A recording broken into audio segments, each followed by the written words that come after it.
علام اور بیٹا نیر مسعود۔ میں جانتا ہوں، پہلے بھی جانتا تھا، کہ ایک عمر کو پہنچ کر عام آدمی کئی ہزار یا شاید کئی لاکھ باتیں روزانہ بھولنے لگتا ہے، لیکن کئی برس تک اس کو پتہ نہیں چلتا کہ اس کے حافظے سے کچھ غائب ہو رہا ہے۔ اس کی یادوں کا ذخیرہ اتنا بڑا ہے کہ اس میں سے ہزاروں یا لاکھوں چیزوں کا لگاتار گم ہوتے رہنا ایک مدت تک اس ذخیرے میں کسی نقصان کا شبہ پیدا نہیں کرتا۔ اسی لیے اپنی ملازمت کی مدت ختم ہونے سے پہلے پہلے میں اس حقیقت کو محسوس کیے بغیر قبول کر چکا تھا کہ اب میں ہر روز بہت کچھ بھول رہا ہوں۔ پھر مجھ پر بے وقوفی کا سا دورہ پڑا اور میرا بہت سا وقت یہ یاد کرنے کی بے حاصل کوشش میں برباد ہونے لگا کہ میں کیا کیا بھول رہا ہوں۔ پھر میں کوشش کر کے اس دورے سے نکل گیا، لیکن بہت دن نہیں گزرے تھے کہ مجھ پر بے وقوفی کا اس سے بھی بڑا دورہ پڑا، اور میں نے یہ یاد کرنے کی کوشش میں وقت برباد کرنا شروع کر دیا کہ کون کون سی چیزیں میرے حافظے سے غائب نہیں ہوئی ہیں۔ یہ کوشش بے حاصل نہیں تھی، لیکن اس سے مجھ کو الجھن کے سوا کچھ ہاتھ نہیں آتا تھا۔ اسی شغل کے زمانے میں میری ملازمت کی مدت پوری ہوئی اور میرے پاس برباد کرنے کے لیے وقت کی فراوانی ہو گئی۔ اس شغل میں بہت سا وقت برباد کر کے آخر میں نے سمجھ لیا کہ میری یادوں کے ذخیرے میں جو کچھ باقی ہے اس کا شمار ممکن نہیں۔ مجھ کو بہت باتیں یاد آئیں، لیکن ان میں غیر معمولی باتیں بہت کم تھیں۔ مجھ پر اکتاہٹ کا دورہ پڑا اور وہ گنی چنی غیر معمولی باتیں بھی مجھ کو معمولی معلوم ہونے لگیں۔ آخر میں نے یہ شغل بھی ترک کر دیا۔ اس کے بعد میرا حافظہ اور بھی کمزور ہو گیا۔ اب مجھ کو یاد کرنے کی ضرورت نہیں پڑتی تھی کہ میں کیا کیا بھول رہا ہوں۔ لوگوں کے نام، صورتیں، گزرے ہوئے واقعوں کی تفصیلیں اور بہت سی چھوٹی بڑی باتیں جن کا یاد ہونا مجھے اچھی طرح یاد تھا، اب دماغ پر زور ڈالنے کے بعد بھی یاد نہ آتی تھیں۔ اسی زمانے میں یا اس کے کچھ بعد، مجھے ٹھیک یاد نہیں، میرا حافظہ غلطیاں بھی کرنے لگا۔ کبھی میں کسی دوست کو کسی دوسرے دوست کے نام سے پکارتا، کبھی زیادہ دن کے بعد کسی شناسہ سے ملاقات ہوتی تو اسے کوئی اور شناسہ سمجھ لیتا، کسی ایک واقعے کی تفصیلوں میں دوسرے واقعوں کی تفصیلیں شامل کر دیتا۔ اس سے کبھی کبھی دشواریاں پیدا ہوتی، لیکن مجھے پریشانی نہیں ہوتی تھی۔ یہ نوبت آنے کا مجھے پہلے ہی سے علم تھا اور میں اس حقیقت کو قبول کرنے پر تیار تھا۔ لیکن اس زمانے میں بھی اپنے بچپن اور لڑکپن کی بے شمار یادیں میرے حافظے میں تازہ تھیں۔ میرے گھر کے بچے مجھ سے اس زمانے کے قصے بڑے شوق سے سنتے تھے اور حیرت بھی کرتے تھے کہ مجھ کو اتنی پرانی باتیں اتنی اچھی طرح یاد ہیں۔ مجھے حیرت نہیں ہوتی تھی، میں جانتا تھا کہ بچپن کی یادیں آدمی کے دماغ میں اس وقت بھی محفوظ رہتی ہیں جب وہ ڈھلتی عمر میں 2 دن پہلے تک کی باتیں بھولنے لگتا ہے۔ اسی زمانے میں ایک بار میں بدلتے ہوئے موسم میں بیمار پڑ گیا۔ کئی دن تک تیز بخار چڑھا رہا اور بچوں کو میرے پاس آنے سے روک دیا گیا۔ طبیعت ٹھیک ہونے کے بعد گھر والوں سے معلوم ہوا کہ میں بخار کی غفلت میں مسلسل بولتا رہا ہوں۔ انہوں نے یہ بھی بتایا کہ میں آنکھیں بند کیے کیے اپنے بچپن کے وہی قصے زیادہ تفصیلوں کے ساتھ بیان کرتا رہتا تھا جو بچے مجھ سے سنا کرتے تھے۔ تب مجھ پر انکشاف ہوا کہ اب مجھ کو اپنے بچپن کی بھی کوئی بات یاد نہیں رہ گئی ہے۔ اس حقیقت کو قبول کرنے پر میں تیار نہیں تھا، اس لیے مجھ پر بے وقوفی کا تیسرا دورہ پڑا اور میں نے بچوں سے وہی قصے سننا شروع کر دیے جو وہ مجھ سے سنا کرتے تھے۔ جب اس سے کچھ حاصل نہ ہوا تو میں نے ذہن پر زور دے دے کر اپنے بچپن کو یاد کرنے کی کوششیں کی۔ اس سے بھی کچھ حاصل نہیں ہوا تو میں نے ایک اور تدبیر سوچی۔ بیماری سے پہلے کبھی کبھی میرے ذہن میں اچانک کوئی منظر سا چمکتا اور مجھ کو یہ سمجھنے میں دیر نہ لگتی کہ یہ میرے بچپن کی کس یاد کا منظر ہے۔ اب میں راتوں کو سونے کا وقت آنے سے پہلے ہی آنکھیں بند کر کے لیٹ جاتا اور جہاں تک ہو سکتا اپنے دماغ کو خیالوں سے خالی کر لیتا۔ پھر بند آنکھوں کے اندھیرے میں کچھ دیکھنے کی کوشش کرتا۔ زیادہ تر کوشش بے حاصل رہتی اور اسی میں مجھ کو نیند آ جاتی، لیکن کبھی کبھی اس اندھیرے میں کہیں پر بہت دھندلی روشنی کا دھبا سا بن جاتا اور اس میں لمحے بھر کے لیے کوئی بے حرکت تصویر جھلک کر غائب ہو جاتی۔ مجھے یقین تھا کہ ان تصویروں کا تعلق میرے بچپن کی یادوں سے ہے، لیکن اس یقین کے سوا اس شغل سے بھی مجھے کچھ ہاتھ نہ آیا۔ دماغ پر زیادہ سے زیادہ زور دینے کے بعد بھی میری سمجھ میں نہ آتا کہ ان میں کس تصویر کا تعلق کس یاد سے ہے۔ تصویریں بھی عجب مبہم ہوتی تھیں، کبھی کسی گھنے درخت کے نیچے کھڑی ہوئی بیل گاڑی اور برساتی پانی میں اس کا عکس، کبھی ہاتھ میں چھوٹا سا نقارہ لیے ہوئے کوئی فقیر، کبھی قناتوں سے گھرے ہوئے کسی کچے صحن میں اینٹوں کے چولہوں پر چڑھی ہوئی تانبے کی قلعی دار دیگیں اور آدھے صحن میں پھیلی ہوئی دھوپ۔ طرح طرح کی مردانی اور زنانی پوشاکیں بہت ہوتی تھیں، لیکن ان کے پہننے والوں کے چہرے نظر نہیں آتے تھے۔ یا ان تک میری نظر پہنچنے سے پہلے ہی تصویر دھندلی پڑ کر غائب ہو جاتی تھی۔ پرانی وضع کی یہ پوشاکیں زیادہ تر اچھی تراش خراش اور شوخ رنگوں کی ہوتی تھیں۔ ان میں گلابی، فیروزی، زرد اور اودے رنگ بہت ہوتے تھے، اور کالا رنگ کبھی نہیں ہوتا تھا۔ لیکن ایک رات میں نے دیکھا کہ ایک دھندلی پڑتی ہوئی رنگین پوشاک پر سیاہ کپڑے کا پارچہ سا بن کر غائب ہو گیا۔ اس رات میں نے یہ منظر کئی مرتبہ دیکھا۔ اگلی رات وہ پارچہ دیر تک دکھائی دیا اور میں نے اسے پہچان لیا۔ یہ بھی ایک طرح کی پوشاک تھی جو کسی بے سلے کپڑے کے بیچ میں 1.5 بالشت کا شگاف پھاڑ کر تیار کر لی جاتی تھی۔ شگاف میں سر ڈال کر کپڑے کے دونوں پلوں کو سینے اور پشت پر لٹکا لیا جاتا تھا۔ دونوں پہلوؤں سے کھلی ہوئی بے آستین کی یہ پوشاک زیادہ تر سفید رنگ کی ہوتی تھی۔ اسے دیکھ کر مردوں کا کفن یاد آتا تھا اور یہ کفنی کہلاتی تھی، لیکن اسے زندہ لوگ پہنتے تھے اور یہ بہت کم دیکھنے میں آتی تھی۔ سیاہ کفنی غائب ہوئی اور پھر نظر آئی۔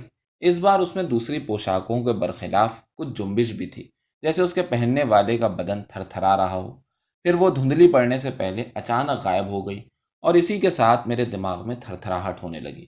میں دیر تک کفنی کے دوبارہ ظاہر ہونے کا انتظار کرتا رہا، لیکن وہ پھر نظر نہیں آئی۔ کوئی اور پوشاک بھی دکھائی نہیں دی۔ اس رات کے بعد سے تصویروں کا سلسلہ ٹوٹ گیا۔ اب میری بند آنکھوں کے سامنے کوئی خالی دھبا تک نہیں بنتا تھا۔ اس طرح جو تماشا میں نے کئی راتوں کو دیکھا تھا وہ ختم ہو گیا، اور میں نے پھر سے بستر پر صرف اس وقت لیٹنا شروع کر دیا جب نیند سے میری آنکھیں اپنے آپ بند ہونے لگتی تھیں۔ اب میرے پاس گھر پر وقت برباد کرنے کا کوئی طریقہ نہیں رہ گیا تھا، اس لیے میں نے پھر سے گھومنے پھرنے اور دوستوں میں بیٹھ کر ادھر ادھر کی باتیں کرنے کے لیے گھر سے باہر نکلنا شروع کر دیا۔ پہلے یہ میرا قریب قریب روز کا دستور تھا، لیکن حافظے کی غلطیاں بڑھ جانے کے بعد سے میں نے یہ سلسلہ ختم کر دیا تھا، اس لیے کہ ان غلطیوں نے کئی بار دوستوں کو مجھ سے آزردہ اور مجھ کو شناساؤں سے شرمندہ کرایا، اور کبھی کبھی میری ہنسی بھی اڑوائی تھی۔ لیکن اب بیماری سے اٹھنے کے بعد جب میں ان کے ساتھ بیٹھتا تھا تو وہ خود اپنے حافظے کی بھی غلطیوں کے قصے سنانے لگتے تھے۔ ایک دن میں کئی دوستوں کے ساتھ بیٹھا تھا اور پہچان کی غلطیوں کا ذکر چھڑا ہوا تھا، قہقہے بھی لگ رہے تھے۔ اسی میں ایک دوست نے کہا، مجھے تو کسی آشنا کو اجنبی سمجھ لینے پر اتنی پریشانی نہیں ہوتی، معافی وافی مانگ کر کام بنا لیتا ہوں، لیکن جب اجنبی آدمی پر کسی آشنا کا دھوکہ ہو جاتا ہے۔ اب یہ قصے چھڑ گئے۔ قریب قریب ہر دوست نے اپنا کوئی قصہ سنایا۔ بعض کے قصے خاصے طویل اور واقعی دلچسپ تھے۔ ہاں، میرے ساتھ بھی اکثر ایسا ہونے لگا ہے۔ ایک دوست جو دیر سے چپ تھا بولا، لیکن ابھی پچھلے ہفتے ایک عجیب اتفاق ہوا۔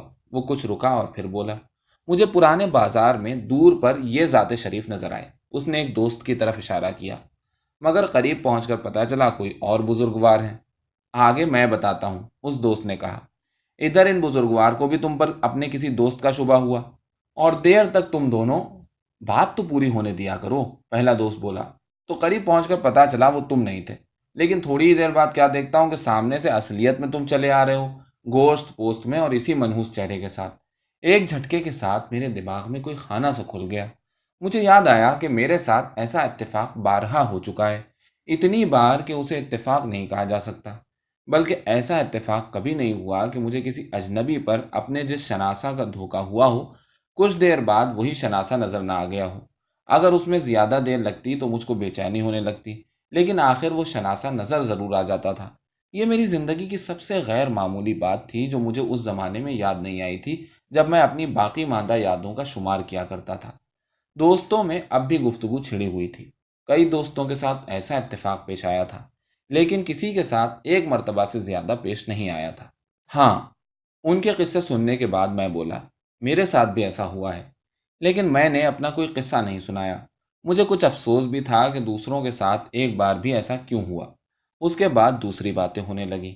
اگلے ہفتے میں اپنے ساتھ کے کھیلے ہوئے ایک دوست کے ساتھ پرانے بازار میں، جو پہلے بڑا بازار کہلاتا تھا، گھوم رہا تھا۔ کئی دن کے رندھے ہوئے برساتی موسم کے بعد تیز دھوپ نکلی تھی اور آسمان بالکل صاف تھا۔ ہم دونوں موسم کی اس تبدیلی، بلکہ اس تبدیلی سے پہلے کے موسم کی باتیں کر رہے تھے کہ دھوپ غائب ہونا شروع ہوئی اور دیکھتے دیکھتے فضا پہلے سے بھی زیادہ دھندلا گئی۔ میرے دوست نے منہ بنا کر کہا، سمجھ میں نہیں آتا، بادل اچانک کہاں سے نکل پڑتے ہیں؟ نہ یہ سمجھ میں آتا ہے کہ اچانک کہاں غائب ہو جاتے ہیں، میں نے کہا۔ اسی وقت مجھے دور پر ایک داڑھی والا سیاہ پوش آدمی آتا دکھائی دیا۔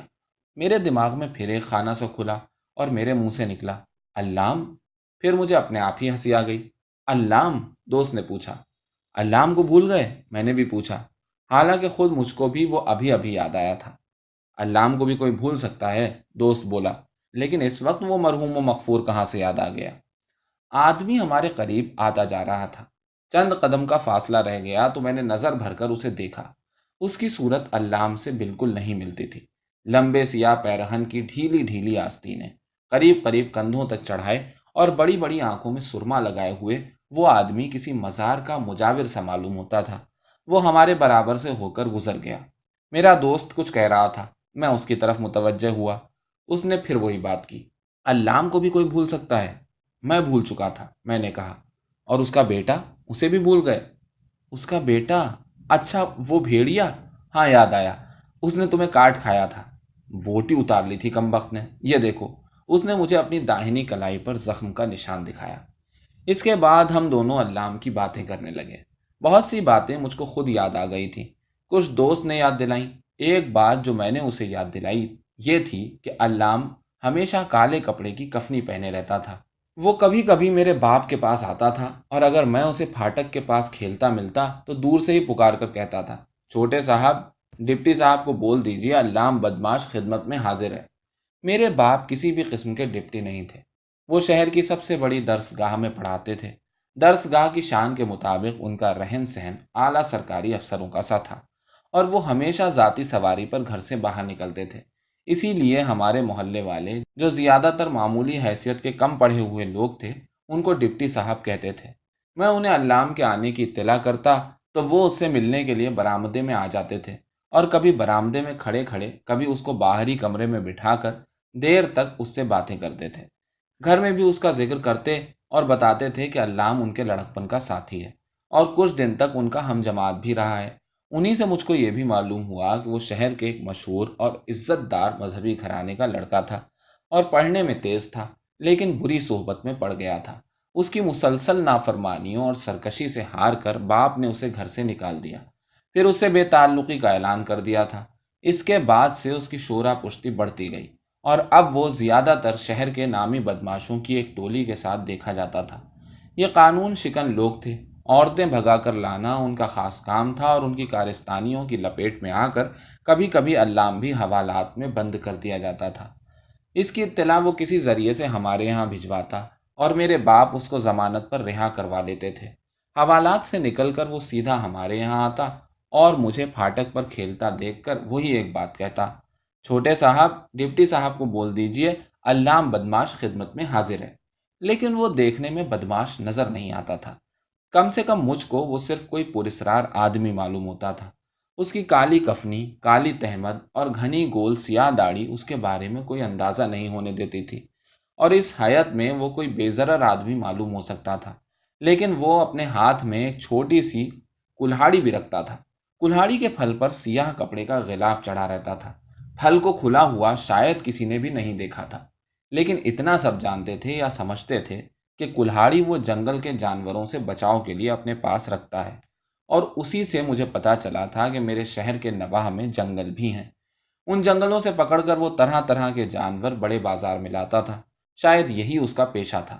میں اکثر اسے دیکھتا تھا کہ وہ اپنی مقررہ جگہ پر کسی اونگتے ہوئے جانور کے گلے یا کمر میں بندھی ہوئی رسی تھامے کھڑا ہے، اور لوگ اس کے پاس بھیڑ لگائے ہوئے ہیں۔